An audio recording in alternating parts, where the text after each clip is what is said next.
the start, I would say like, here's my potential characters. What do you think of, Andy, the search company I mentioned before, the underdog and stuff. And like, so we're kind of like, not constantly, every couple few months, I'm doing reporting. Oh, I just spent a week out in Silicon Valley. Here's how I'm thinking about things.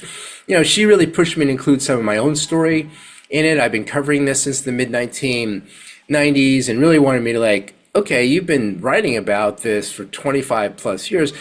How is 30 years? How is this different? How is this the same? So she's kind of helping me shape it, but who's kidding who? It's a very lonely process, right? I mean, like I go out and I do my interviews, but then I come back and then I use AI to transcribe the interviews, but even then you just have a mass of words. Then I have to go through the transcripts, and it's interesting that second listen. Like obviously I sat through the first interview, but you're thinking of different things. What's my next question? That when you could listen back to the tape, especially with the transcript, you're like, oh wow, that was a good insight. I didn't quite catch that. So you're constantly reshaping it. So I don't do a formal outline. There are many writers who do. I do not.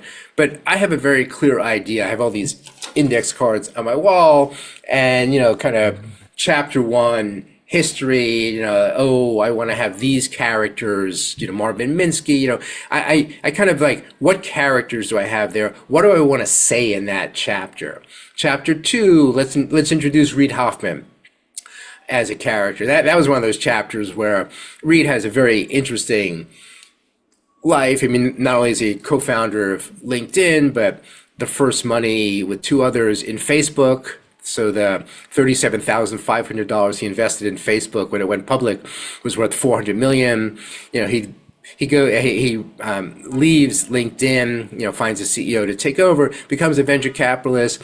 His first ever investment as a venture capitalist, Airbnb, which was more than 1,000x for Greylock, his firm, and the biggest hit in the firm's in the firm's history. So like, he just has a really, and plus he's just an interesting character. Like a lot of founders, and I understand this, they're kind of monomaniacal. They're focused on their company and, maybe the realm they're in, AI, whatever, realm they're in. But Hoffman's always been, I mean, some of it's just a constantly workaholic.